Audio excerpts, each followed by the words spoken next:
जब मंजिल बड़ी हो तो थोड़ा वक्त लगता है, अगर मिल जाता आसानी से तो हर कोई आईएएस होता। ये बात बिल्कुल एकदम सटीक उसी व्यक्ति पे बैठता है जो आईएएस अधिकारी बनते हैं।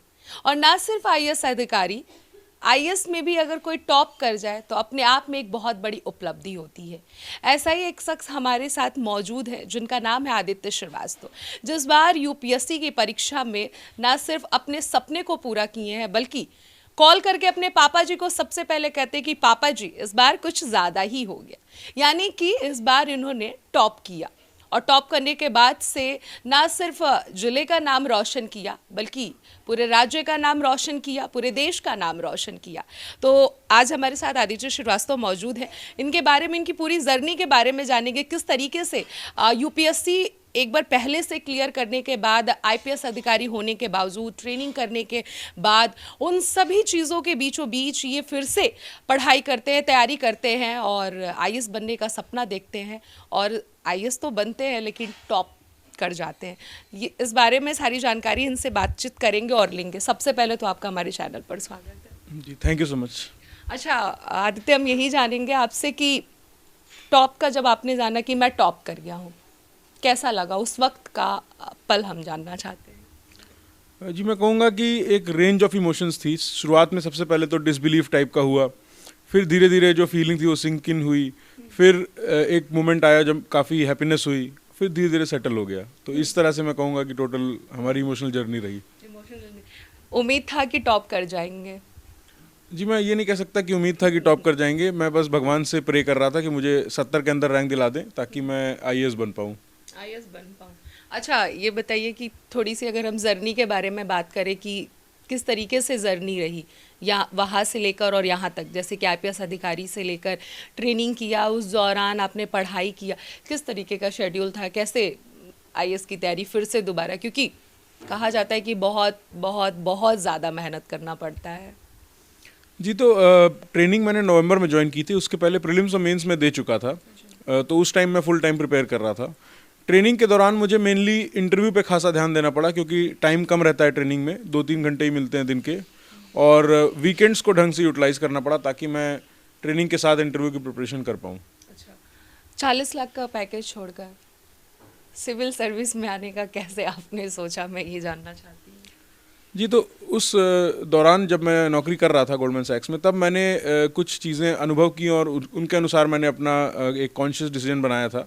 तो मेरा मेनली ये मानना था कि एक डेस्क जॉब वर्सेस एक फील्ड जॉब में ये डिफरेंस आता है कि लोगों के साथ आपका इंटरेक्शन और इंटरफेस ज़्यादा अच्छा होता है और डाइवर्सिटी होती है इन जॉब्स में। तो इसलिए आपका जो पर्सनालिटी डेवलपमेंट है वो भी काफ़ी होलिस्टिक होता है।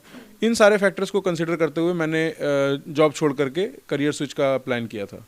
मन में कभी इस बात का डर नहीं आया, या फिर थोड़ा सा मन में ये नहीं आया कि छोड़ तो रहा हूँ, कदम तो रख रहा हूँ कि हाँ प्रिपरेशन करना है आईएएस अधिकारी या फिर सिविल जॉब में जाना है, ये मन में नहीं है कि अच्छा खासा 40 लाख का पैकेज मिल रहा है, उसकी भी आपने पढ़ाई की थी तब जाकर आप उस लेवल तक पहुँचे थे, मन में कभी इस बात का कोई भय नहीं है, इतना अपने ऊपर भरोसा था कि हाँ निकाल लूँगा?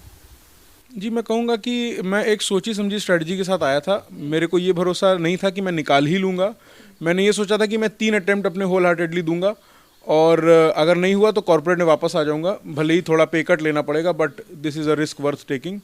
बट भगवान की कृपा थी कि सेकेंड टाइम में ही मेरी नौकरी एटलीस्ट पक्की हो गई थी सिविल सर्विसेज में। अच्छा, देखिए अब श्रेय की अगर हम बात करें तो जाहिर सी बात है कि बहुत सारा हमने आपका इंटरव्यू देखा, खबर देखा, आपने सब में बोला कि हाँ माता पिता का तो पूरा फुल्ली सपोर्ट था, फैमिली की थी, माता पिता का तो सब पूरी दुनिया जानती है कि सपोर्ट था, फैमिली के अलावा किसका किसका सपोर्ट रहा आपको?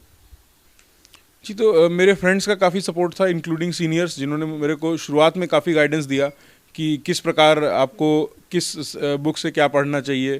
फिर उसके बाद हमारे कुछ मेंटर्स थे खास, जिन्होंने हमको अलग अलग सब्जेक्ट्स में, जैसे कि किसी ने एसए में, किसी ने एथिक्स में, एक हमारे रिलेटिव है उन्होंने इंटरव्यू में, तो ऐसे करके काफ़ी सारे लोगों ने काफ़ी अच्छा मेरे को गाइडेंस दिया और एकदम पिन पॉइंटेड गाइडेंस दिया कि ये एग्जैक्ट चीज़ तुम गलत कर रहे हो और इसको ऐसे करके सही कर सकते हो। तो उस लेवल का जो गाइडेंस था वो काफ़ी इंपॉर्टेंट रहा मेरी इस जर्नी में। बिल्कुल। अच्छा ये बताइए, जब आप पढ़ाई कर रहे होंगे या फिर जब पहले से माइंडसेट था, आप बता रहे हैं कि हाँ पहले से मेरी एक प्लानिंग थी कि मुझे करना क्या है, तो पहले से मन में ये भी सोचा होगा कि होता है कि सभी की ज़िंदगी में एक ऐसा व्यक्ति होता है जिसे देख के इंसान सोचता है कि हाँ मुझे भी आगे बढ़ना है, मुझे भी इस लेवल तक जाना है, ये मुझे बहुत अच्छे लगते हैं। जो जिस लाइन में रहता है उस लाइन के एक अपने व्यक्ति को ढूंढ लेता है। कौन से वो इंसान थे जिसको देख के आप ज़्यादा मोटिवेट होते थे? जी, हमारे एक रिलेटिव हैं, बेसिकली मेरी मम्मी के मामा हैं, शायद उन्होंने आपके बारे में बताया भी है पहले। तो वो हमेशा से मेरी एक इंस्पिरेशन रहे हैं कि मुझे इनके जैसा बनने का प्रयास करना है। वो भी एक्चुअल में आईएएस ही थे, बहुत पुराने, आई थिंक 1970 बैच के। अच्छा, तो मतलब उनको देख के आपके मन में शुरू से बचपन से ये चीज़ रहा कि मुझे भी आईएएस अधिकारी बनना है? जी, बचपन से तो मैं कह सकता हूँ कि बैक ऑफ द माइंड था, क्योंकि उनसे मैं इंस्पायर्ड रहता था। बट फिर बीच में जब आईआईटी हुआ तो उसने अलग प्रकार की अपॉर्चुनिटीज़ दिखाई, तो मैंने उन अपॉर्चुनिटीज़ को भी एक्सप्लोर करना चाहा। बट फिर घूम फिर के वापस मैं इधर आ ही गया। जब यूपीएससी आपका इसके पहले जब क्लियर हुआ था, जब आईपीएस अधिकारी आप बने थे, आपके फादर से जब मेरी बात हुई उन्होंने बोला बहुत मायूस हो गया था। कैसा वो मोमेंट था? उस पल के बारे में भी हम जानना चाहेंगे। एक आज का पल है और एक उस वक्त का पल, कैसा है? एक चीज़ कॉमन थी कि दोनों में ही डिसबिलीफ का एक एलिमेंट कॉमन था, जो मैं पॉइंट आउट करना चाहूँगा। अभी डिसबिलीफ था कि थोड़ा ज़्यादा हो गया, और उस टाइम डिसबिलीफ था कि इतना कम कैसे हो गया। क्योंकि 236 के अनुसार इवन ये भी डायलेमा में था कि मेरे को आईपीएस मिलेगा कि नहीं। तो वो डेफिनेटली एक मोमेंट ऑफ मतलब थोड़ा डाउन फील कर रहा था मैं उस टाइम। बट फिर धीरे धीरे जैसे पता चला कि आईपीएस मिलने की संभावना बढ़ती जा रही है, तो फिर मैं उस रिजल्ट के साथ भी थोड़ा सेटिस्फाइड होने लगा था। मतलब थोड़ा सा होने लगा था। अच्छा, एक चीज़ और मैं बताऊंगी। जब आपके मम्मी पापा से मेरी बात हुई तो आपके फादर ने मुझे एक बात बताया कि आपकी मदर को फ्लावर्स लगाने के बहुत ज़्यादा शौक़ है, और जब फ्लावर्स जब खिलते थे, फूल जब खिलते थे, तो आपकी मम्मी स्टेटस लगाती थी। तो आप इतना ज़्यादा पढ़ाई में बिज़ी रहते थे, इतना ज़्यादा बिज़ी रहते थे कि जब आप फ़ोन उठा के स्टेटस देखते थे तो आपको पता चलता था कि अच्छा ये मेरे घर का ही फूल था। इस बारे में थोड़ी सी हम कहानी जानना चाहेंगे कि कितना आप बिज़ी रहते थे, कितनी पढ़ाई करते थे कि खुद के घर के बारे में, खुद की चीज़ों के बारे में आपको जानकारी नहीं हुआ करता था। हाँ, ये बात तो सच है। मेन बात ये थी कि मैं घर से बाहर नहीं निकलता था ज़्यादा फ्रिक्वेंटली। जैसे दौड़ने कभी चले गए तो सीधे गेट से बाहर निकल गए। ये राइट की तरफ जो फ्लावर्स थे वो मैं सही में कभी ज़्यादा देख नहीं पाया। और रही बात पढ़ाई की, तो मेरा पढ़ाई का तो मेन टारगेटेड अप्रोच रहता था कि ये टारगेट मेरे आज के हैं, मुझे पूरे करने हैं। अब चाहे उसमें 10 घंटे लगे, चाहे 12 घंटे, या फिर जैसे एग्ज़ाम पास आ रहा है तो 14 घंटे। तो इट ऑल डिपेंडेड कि मैंने अपने टारगेट उस दिन के क्या सेट कर रखे हैं। अच्छा, ये बताइए कि कैसा लग रहा है अभी? घर पे आप आए हैं, बहुत ज़्यादा आपका वेलकम हो रहा है। जब से आप आए तब से एकदम बिजी शेड्यूल आपका चल रहा है। कैसा लग रहा है, कैसा फील कर रहे हैं? जी, फीलिंग तो मैं कहूँगा काफ़ी अच्छी है, क्योंकि मेरे आसपास जितने भी लोग हैं सबके मुख पे मुस्कुराहट है मेरी वजह से। बट हाँ, एक वो फैक्टर डेफिनेटली है कि जैसा आपने बताया, थोड़ा शेड्यूल मेरा हेक्टिक हो गया है। लगातार बैक टू बैक कहीं ना कहीं जाना पड़ता है। फैमिली को वक्त अभी नहीं दे पाए होंगे प्रॉपर, ये मैं कह सकती हूँ? जी जी, बिल्कुल। मतलब सुबह के कुछ घंटे और एकदम रात के कुछ घंटे, इतना ही फैमिली को मैं दे पा रहा हूँ। तो डेफिनेटली अगली बार जब मैं आऊँगा तो बेहतर कर पाऊँगा अपनी फैमिली के लिए। बिल्कुल। अब तो आप एक ऐसे पद पे चले गए हैं जो कहा जाता है कि देश का भविष्य भी आप जैसे लोगों के हाथ में यूँ कहा जाए रह सकता है। क्या लगता है जब उस चेयर पे बैठ जाएंगे, बाकायदा ट्रेनिंग पूरी हो जाएगी, एक माइंडसेट होगा ना कि देश को आगे बढ़ाने के लिए, देश की तरक्की के लिए, विकास के लिए क्या कुछ करना चाहिए?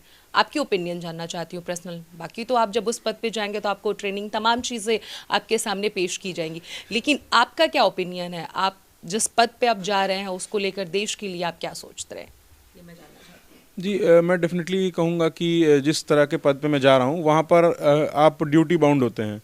तो मेरा ओपिनियन यही है कि शुरू में जब मैं बैठूँगा जिस भी चेयर पे, तो शुरू के 10-15 साल तो हमारा काम एग्जीक्यूशन का रहता है। तो सरकार की जो भी नीति होगी उसको अपनी क्षमतानुसार बेस्ट टू बेस्ट मैं इम्प्लीमेंट करना चाहूँगा।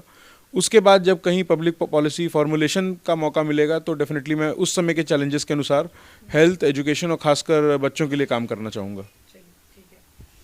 तो ये थे हमारे साथ आदित्य श्रीवास्तव, जिन्होंने बताया कि जिस पद पे ये जा रहा है सबसे ज़्यादा एजुकेशन और हेल्थ को लेकर फोकस करेंगे। और दूसरी बात ये कि अपनी पूरी जर्नी इन्होंने बताई कि वाकई में ये बात सच है कि अपने घर की चीज़ों को भी नहीं जानते थे कि कहाँ पर कौन सी चीज़ें किस तरीके की हैं।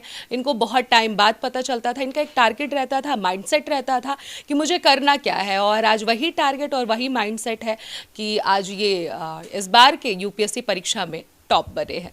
कैमरा पर्सन राकेश के साथ अनन्या मिश्रा, TV24 लखनऊ।